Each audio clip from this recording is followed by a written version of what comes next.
Queridos, eu creio na igreja, apesar de tudo o que eu tenho visto no nosso país. Talvez eu não cresce na igreja se eu a olhasse de fora, como muitos fazem hoje. Eu me lembro que lá no sul, eu comecei a evangelizar e discipular um casal que morava no meu prédio, compartilhando a minha fé em Jesus. Mas ele me disse claramente: eu tenho a minha fé, eu acredito em Deus, e eu vivo a minha fé do meu jeito. Esse é um fenômeno que nós enfrentamos hoje no Brasil. Essas pessoas creem em Deus, mas não creem na igreja. Olha para um catolicismo que não responde às suas expectativas, olha para os evangélicos, especialmente os da televisão, e diz: isso aí também não quero. E aí fica sem frequentar e pertencer a uma comunidade. Talvez eu não cresce na igreja se eu olhasse para o luxo em que vive um pregador televisivo chamado Edir Macedo, que comprou um apartamento de 32 milhões de reais em Miami, que tem um elevador para o seu próprio carro. Ele sobe com o carro, estaciona o carro no seu apartamento.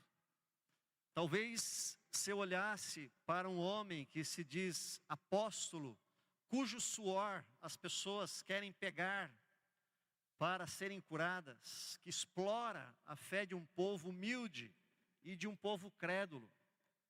E queridos, talvez você esteja pensando: pastor, mas você está falando de Valdomiro Santiago, de Edir Macedo, isso é falta de ética. Queridos, eu sou pastor, e o pastor tem que prevenir a igreja contra os lobos.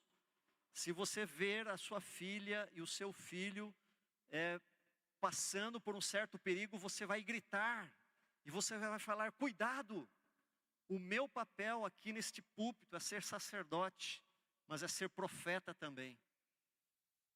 E nós precisamos denunciar, e nós estamos denunciando a nossa própria igreja evangélica. Estou falando de outra, estou falando da nossa igreja evangélica brasileira. Talvez eu não creria também na igreja se eu olhasse tão somente para os casos de pedofilia ocorridos na igreja católica. Ou se eu olhasse também para a igreja católica e descobrisse que no centro de São Paulo, entre um mosteiro e um convento, dividido por uma praça, há um cemitério de fetos, num túnel subterrâneo.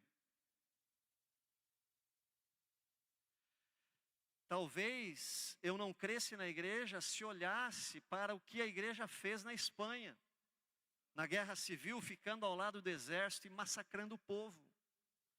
Talvez eu não cresce na igreja se tão somente eu olhasse para a bancada evangélica do nosso Congresso Nacional. Mas quando nós olhamos para a palavra de Deus, nós aprendemos com Jesus, e Jesus nos ensina que na igreja haveria o joio e haveria o trigo. E Jesus também nos ensina que nem todo aquele que me diz Senhor, Senhor entrará no reino dos céus. E queridos, nós também não podemos esquecer que existe uma guerra espiritual, que existe uma batalha espiritual desde o início da igreja, tentando fazer com que a igreja sucumba, com que a igreja se acabe. John Stott, nesse livro, e eu vou seguir algumas ideias dele, A Igreja Autêntica, ele diz o seguinte: se o Espírito Santo é o ator principal em Atos 1 e 2, Satanás é o ator principal em Atos 3 a 6. E eu vou mostrar por quê. Porque ele faz aqui 3 tentativas frustradas de derrotar a igreja logo no seu nascedouro. E a primeira ideia que eu trago nesta noite é que o diabo tentou acabar com a igreja através da perseguição, mas a igreja tinha o Espírito Santo. O texto de Atos capítulo 4, diz assim: falavam eles ainda ao povo quando sobrevieram os sacerdotes, o capitão do templo e os saduceus, ressentidos por ensinarem eles o povo e anunciarem em Jesus a ressurreição dentre os mortos. E os prenderam, recolhendo-os ao cárcere até o dia seguinte, pois já era tarde. Um outro texto que fala da perseguição, e Saulo consentia na sua morte, a morte de Estevão. Naquele dia levantou-se grande perseguição contra a igreja em Jerusalém, e todos, exceto os apóstolos, foram dispersos pelas regiões da Judéia e de Samaria. Mais um texto. Por aquele tempo mandou o rei Herodes prender alguns da igreja para os maltratar, fazendo passar a fio de espada a Tiago, irmão de João. Vendo ser isto agradável aos judeus, prosseguiu, gostou da ideia, achou legal e prendeu também a Pedro. Queridos, a ideia mais grosseira e mais violenta de Satanás foi a perseguição. O diabo tentou esmagar a igreja pela força, mas muito pelo contrário, nós sabemos que a perseguição fez com que a igreja se espalhasse. E a igreja, tendo o evangelho como um fermento, aonde chegavam os cristãos, haviam conversões, haviam novos cristãos. E queridos, a perseguição que a igreja experimentou nos primeiros 3 séculos da sua história foi extraordinariamente maior do que a perseguição que nós sofremos em nosso país.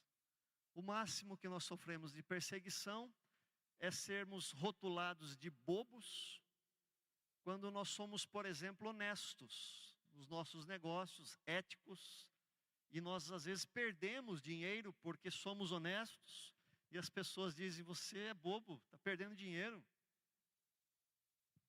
Ou na universidade, quando os jovens cristãos evangélicos são desprezados.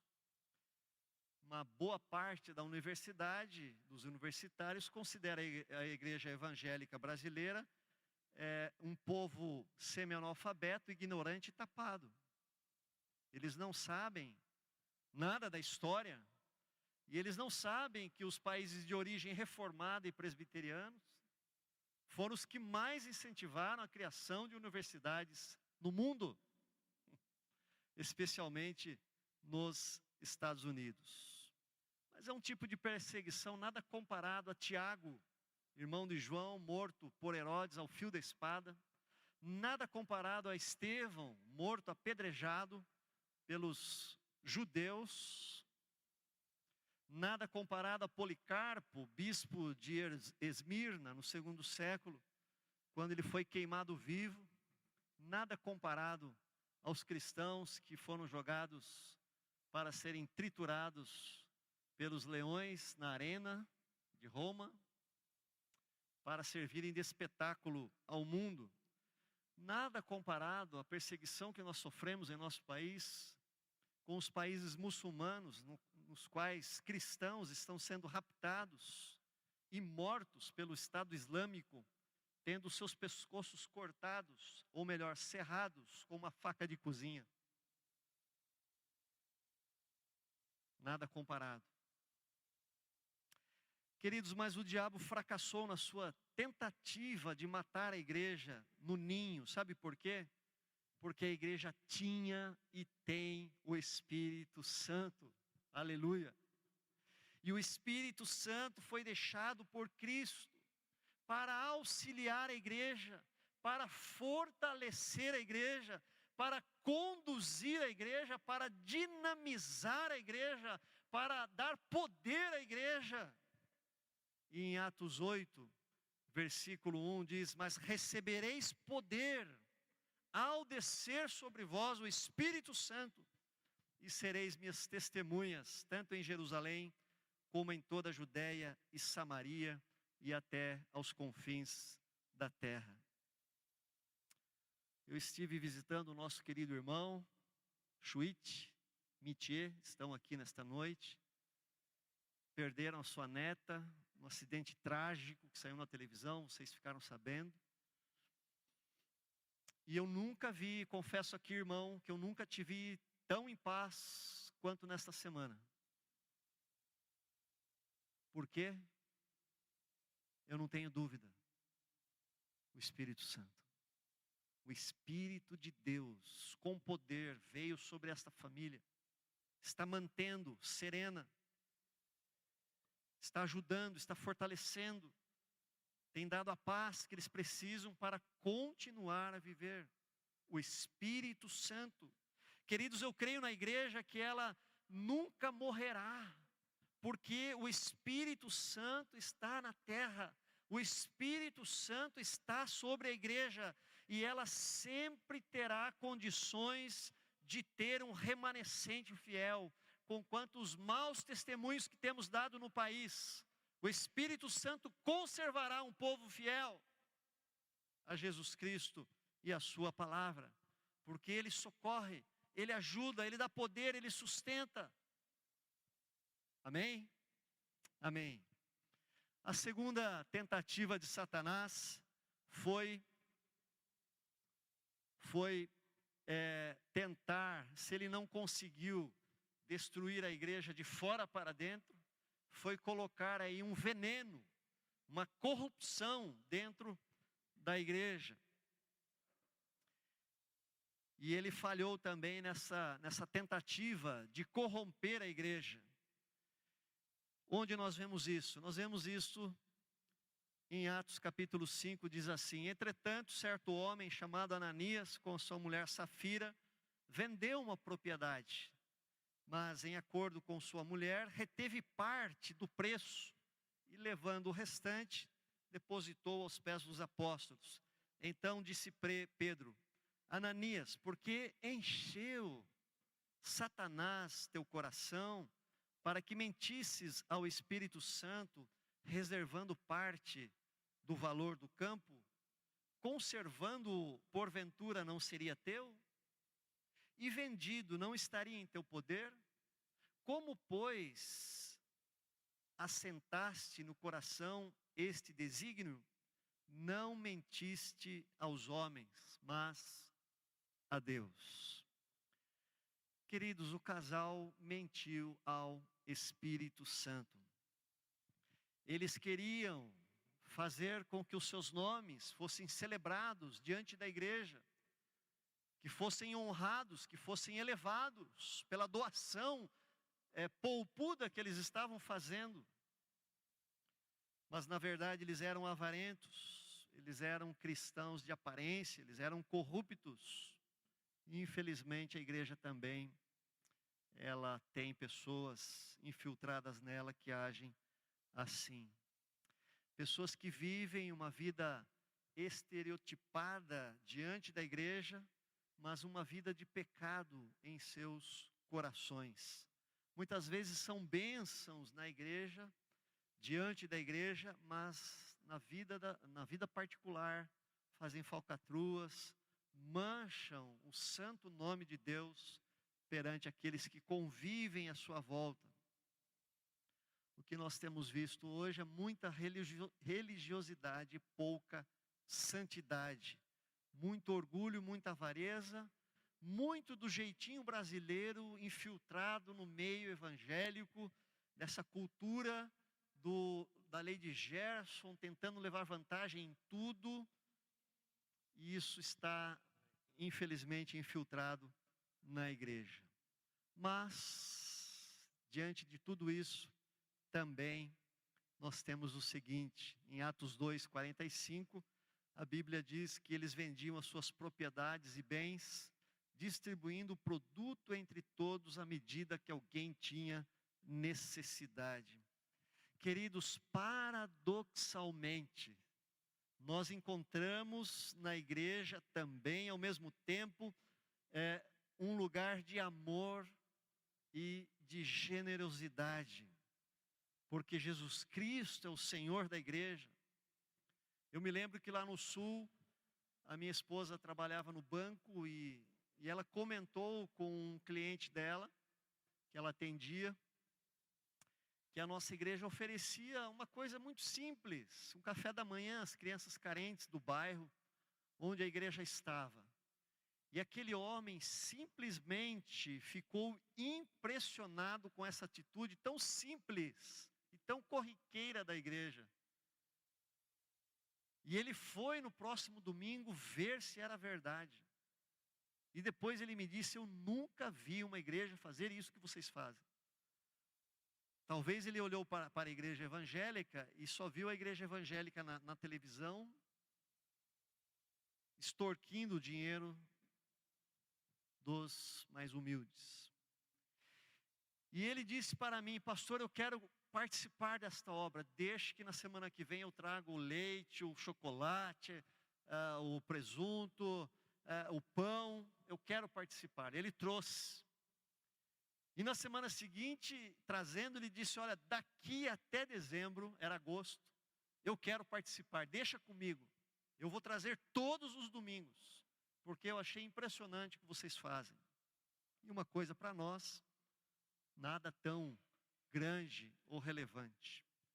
Quando eu vejo, amados, que a nossa igreja, estamos implantando pequenos grupos multiplicadores, pequenos grupos que atuam durante a semana nas diversas regiões de Sorocaba, e o quanto esses grupos acolhem os irmãos, e o quanto o pequeno grupo do seu Schwitt, da dona Mitier e da Cris, acolheram esta família no dia da morte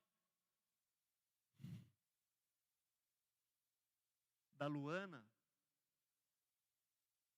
Foram os primeiros a saber, estiveram com eles o tempo todo aqui na igreja, passaram a noite aqui com eles, serviram a família. Os japoneses vieram de várias regiões, várias cidades, e os japoneses, segundo o testemunho do nosso irmão, disse que ficaram impressionados, eles não sabiam que a igreja fazia isso. E uma noite fria, arrumamos cobertores, eles ficaram aqui, o pequeno grupo que o seu Schwitt e a Mitier participam, abraçou esse casal e passaram a noite toda com eles aqui. Quando nós olhamos para a associação que cuida de idosas, sem uma verba do governo, com a doação sua, minha, da igreja, com as contribuições, com a feijoada, enfim. Quando nós olhamos para a Casa Lar Betel, cujo irmão Arlindo está aqui, a sua família está aqui, é fruto do orfanato Betel, que existe há quase 100 anos, mantido pela igreja. Quando nós vemos a diaconia, o serviço social da igreja abraçando, socorrendo, ajudando. Ajuda social, cursos profissionalizantes, remédios, consultas médicas, formação escolar. Queridos, o que a igreja faz no mundo é muitíssimo maior do que todas as ONGs que existem nesse planeta. Por isso Bill Hybels, que é pastor de uma grande igreja nos Estados Unidos, disse que a esperança do mundo é a igreja local, porque cada igreja local abençoa a sociedade, servindo a sociedade, amando, recebendo, ajudando, fazendo também o serviço social que é do governo. Porque nós cristãos cremos que temos sim uma participação na mudança da nossa sociedade. Filipe Yancey, autor do livro Igreja, porque me importar, ele disse: saí da igreja porque encontrei pouco amor nela, retornei porque não encontrei nenhum amor lá fora. O que a igreja está fazendo, queridos, pela população ribeirinha no Amazonas? Acabamos de receber essa semana, cadê a Marta? O pessoal da nossa Secretaria de Missões, uma carta do nosso missionário Gabriel Poleto, um chefe de uma tribo indígena, solicitando, pedindo que envie missionários, porque antes do missionário ser missionário, ele é enfermeiro, ele vai lá para curar doenças, ele faz curso, ele está preparado, e os índios morrem por pouca coisa. mas quando são medicados, eles sobrevivem. A nossa igreja tem um barco chamado Pendão Real, que corre o Amazonas, levando assistência médica, de enfermaria, à população ribeirinha no Amazonas.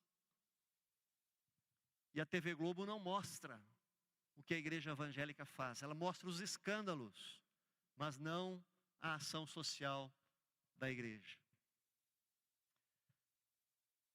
O diabo não conseguiu vencer a igreja pela corrupção, porque o amor da igreja ainda é maior. Finalmente,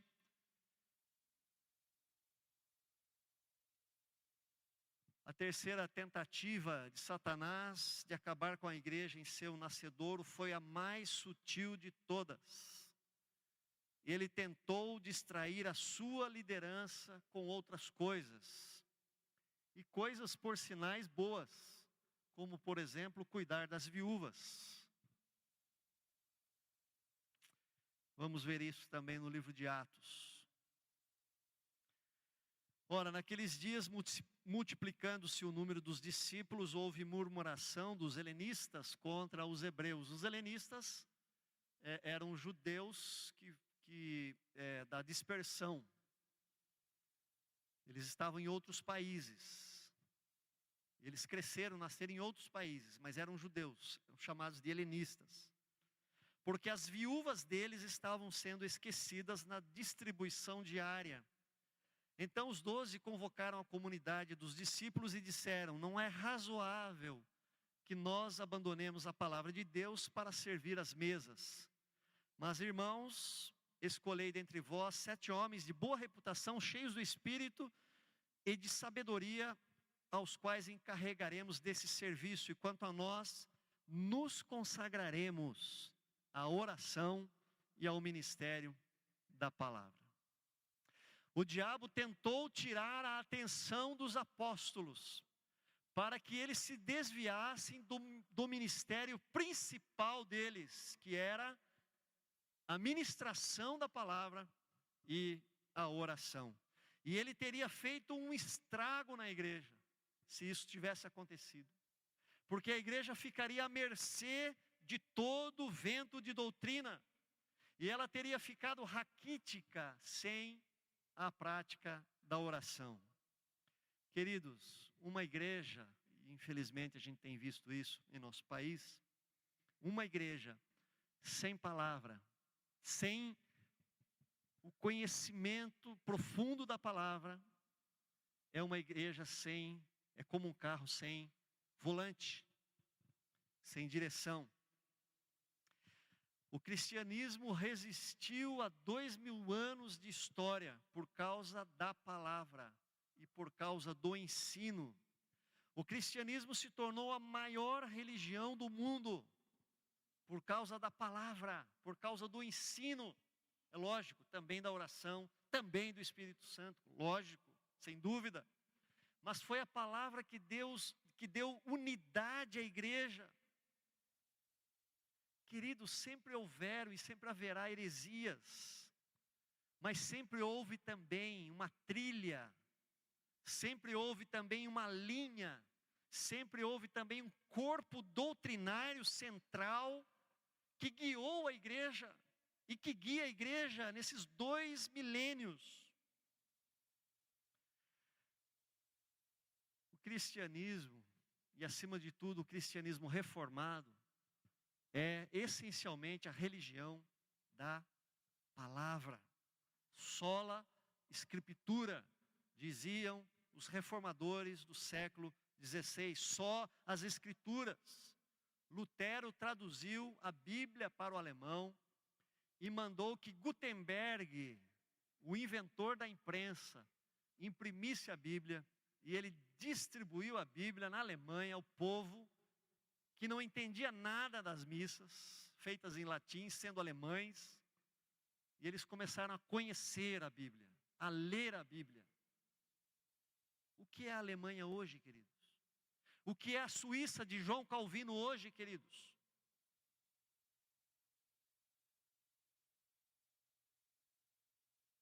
Calvino criou a Academia de Genebra, um centro de ensino teológico. Muitos alunos de toda a Europa afluíam para a Suíça aprender a teologia e voltavam para os seus países e disseminavam o ensino sistemático das Escrituras. Eu creio na igreja, porque apesar das discrepâncias que vemos hoje, a igreja mantém a pregação do Evangelho, o núcleo de toda a Bíblia, e ela tem ainda uma linha mestra de ensino que nunca mudou e que nunca mudará.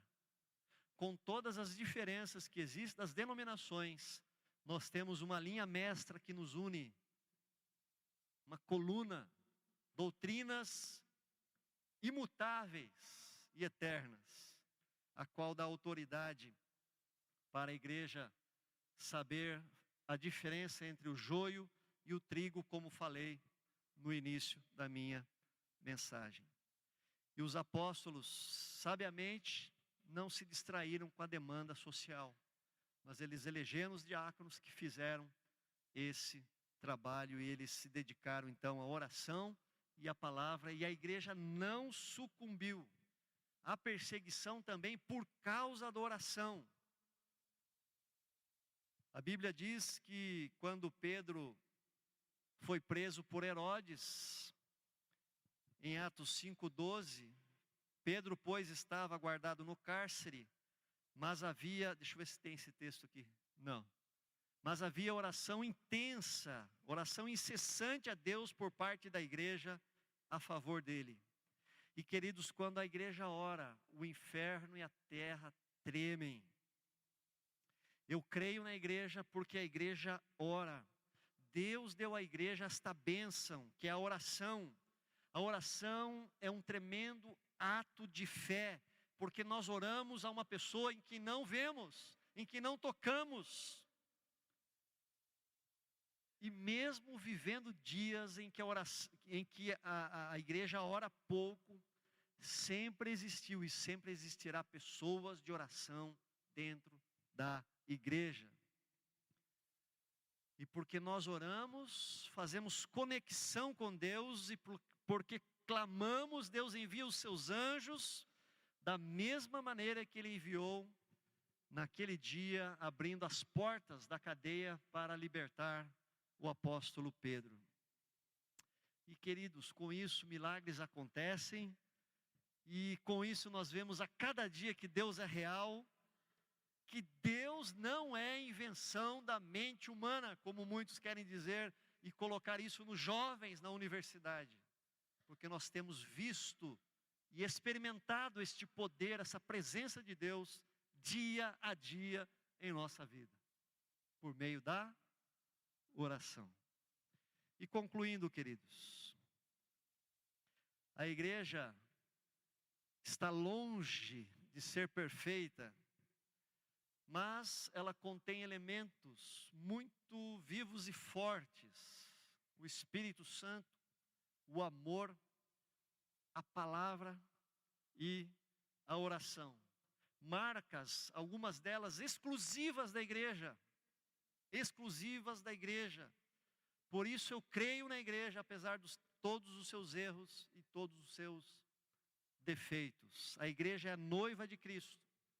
Nós não podemos amar o noivo e desprezar a noiva, como muitos têm feito hoje. Não, eu aceito Jesus, eu creio em Jesus, mas eu não quero saber da igreja. Não, você não pode abraçar o noivo e rejeitar a noiva.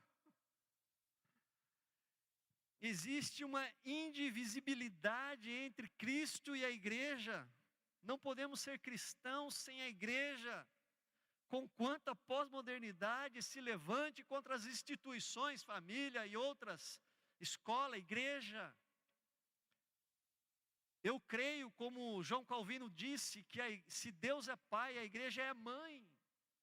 A igreja é a mãe no seio da qual nós somos gerados, no seio da qual nós somos nutridos, alimentados, conduzidos, amadurecidos.